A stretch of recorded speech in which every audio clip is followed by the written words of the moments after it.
지난 이 영상에서 많은 질문이 있었어요. 그 중에서 가장 많은 학생들은 교육원 선택과 비용에 대해서 궁금해했죠. 우선 먼저 학점은행제를 두 가지로 나눠볼게요. 오프라인과 온라인. 생각보다 비용 차이가 되게 큰데요. 제가 실제로 학점은행제를 진행할 때 오프라인 수업을 듣다가 온라인 수업으로 변경했어요. 오프라인 수업은 쉽게 말해서 땡땡 대학교 평생교육원 이런 것들 있죠. 이게 온라인으로 개설되지 않는 다양한 학과에 다양한 과목들이 개설되어 있어요. 오프라인 교육원은 학과가 다양하다는 장점이 있지만 비용이 꽤 발생합니다. 제가 처음에 대학교 평생교육원을 갔을 때 놀랐던 게 있어요. 입학금이 50만원에 추가로 등록금이 250 정도였거든요. 제가 7과목을 수강했으니까 한 과목으로 따지면 대략 40만원 정도였죠. 그래서 이게 왜 비쌀까 생각해보니까 대학교라는 시설을 이용하고 강사님이 직접 모셔서 강의를 하기 때문에 비싸지는 개념입니다. 쉽게 말해서 온라인으로 구매할 때보다 오프라인으로 물건을 구매할 때 비싸지는 개념이랑 같은 거죠. 근데 제가 직접 해보니까 느낀 점은 직접 오프라인에서 수업을 듣는 것과 온라인으로 듣는 수업의 퀄리티 차이는 크지 않았어요. 사실 이제서야 말씀드리지만 제가 처음에 오프라인으로 시작했던 이유는 학점은행제라는 제도에 대한 의심이 있었어요. 특히나 온라인 수업으로 학점 취득이 되긴 될까?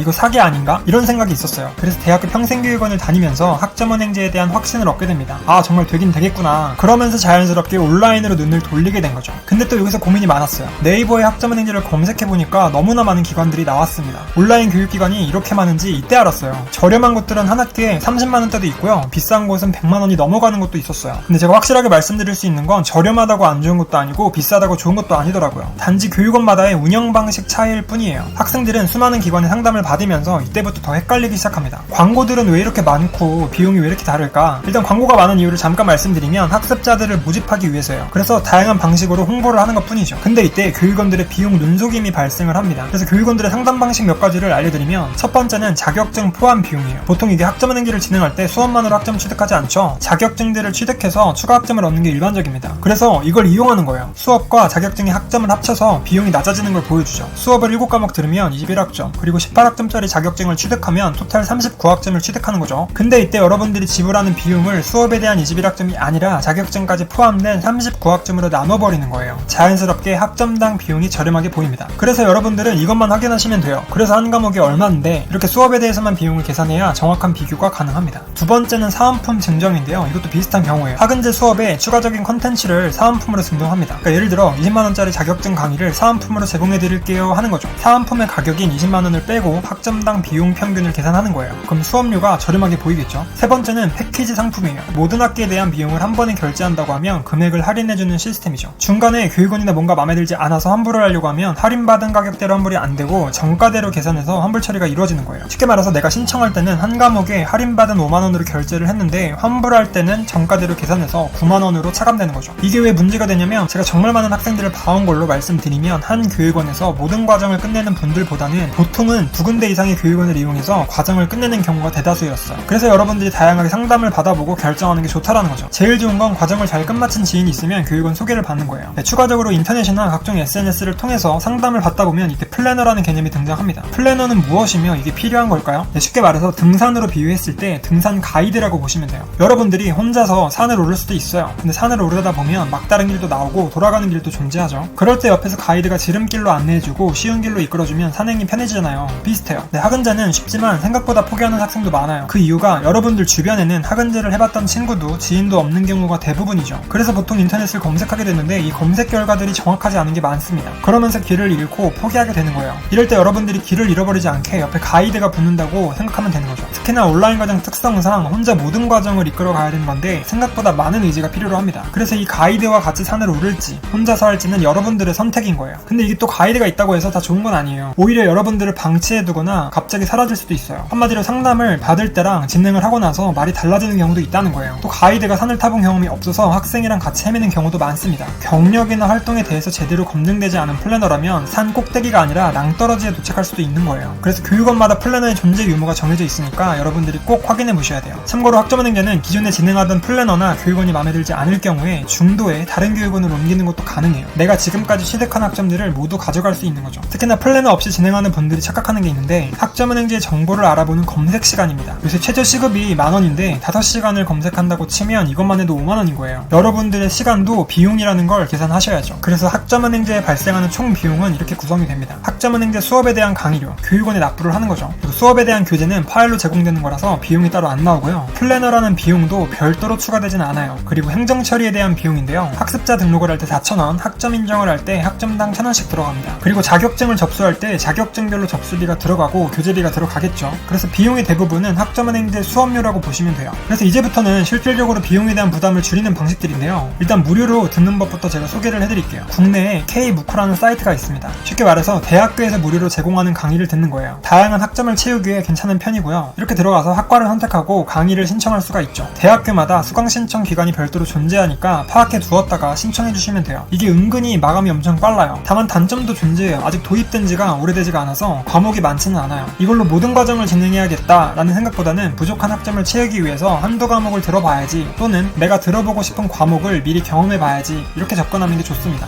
이제는 학점은행제 비용 부담을 줄이는 대표적인 3가지 방법입니다. 첫 번째는 학자금 대출인데요. 어느 날 뉴스가 하나 나왔어요. 2023년부터는 학점은행제를 이용하는 학생들도 학자금 대출이 가능하다. 학자금 대출이라는 건 학업을 진행하는 학생들의 학비 부담을 낮추기 위해서 학습비를 대출해 주는 것인데요. 최근 금리가 비싸잖아요. 근데 금리 인상에 상관없이 초저금리로 대출을 해준다고 합니다. 한마디로 당장 내가 돈이 없고 부족해도 일단 학습을 진행하고 추후에 갚아나가면 되는 거죠. 학자금 대출은 신청 조건 3가지가 있어요. 첫 번째로 학점은행제 교육원이 학자금 대출 지원 기관인지를 먼저 확인해야 돼요. 여기에 나와 있는 교육원이면 전부 해당이 됩니다. 두 번째, 성적 관련 조건인데요. 학은제를 처음 시작하는 학생들은 별도의 성적 제한은 없어요. 다만 기존의 학은제를 진행하던 학생들은 직전 학기의 성적이 70점, C학점 이상은 돼야 돼요. 세 번째는 연령 조건입니다. 55세 이하는 전부 해당이 돼요. 조건에 성립되는 분들은 한국장학재단 홈페이지로 접속한 다음에 회원가입을 합니다. 그리고 온라인 금융교육이라고 해서 별도의 강의를 들어야 돼요. 그리고 학자금 대출 신청서를 작성하고 최종적으로 완료해주시면 1-2주 기간을 거쳐 학습비가 입금되고 학은제 교육원에 수강 신청을 하면 되는 것이죠. 이게 대출이 바로 나오는 것이 아니기 때문에 학습을 희망하시는 분들은 미리미리 신청해서 준비를 해두셔야 돼요. 두 번째는 평생교육 바우처인데요. 이건 대출 개념은 아니고 정부에서 지원해주는 국가장학금과 같은 개념이라 보시면 돼요. 이건 안 갚아도 되는 거예요. 기초생활 수급자나 차상위 계층과 같이 소득이 적은 분들을 대상으로 진행되고 있어요. 1인당 35만원을 지급해줍니다. 이것도 별도의 신청 자격이 존재하는데요. 신청 자격이 좀 까다롭기 때문에 조건에 해당되는지를 꼭 확인해 보셔야 돼요. 그래서 평생교육 바우처를 신청해서 카드가 발급되면 학은제 교육원에 수강 신청 결제를 해주시면 간단합니다. 세 번째는 회사 복지인데요. 이 부분은 간단하게 말씀드리면 부모님이나 본인이 다니는 회사에서 학비를 보조해주는 개념이에요. 그래서 회사 복지 중에서 학습비를 보조해주는지 먼저 파악해 보셔야 돼요. 절차는 교육원에 수강 신청을 하고 나서 수강비 납입 내역 관련한 서류를 출력해서 회사에 제출하면 비용을 지급받는 방식이에요. 회사마다 지원 여부가 달라서 꼭 확인해 보시길 바랄게요. 그래서 학점은행제 비용에 대한 모든 것을 다뤄봤는데요. 사실 비용이라는 건 상대적이어서 저렴하다, 비싸다의 기준은 없어요. 그래도 잘 알아보고 여러분들의 환경에 맞게 학비 부담을 덜어보셨으면 좋겠어요. 추가로 궁금한 사항은 여쭤보시고요. 각 주간처 홈페이지를 들어가시면 자세하게 나와 있거든요. 꼭 여러분들이 상담을 받아보시는 걸 추천드릴게요.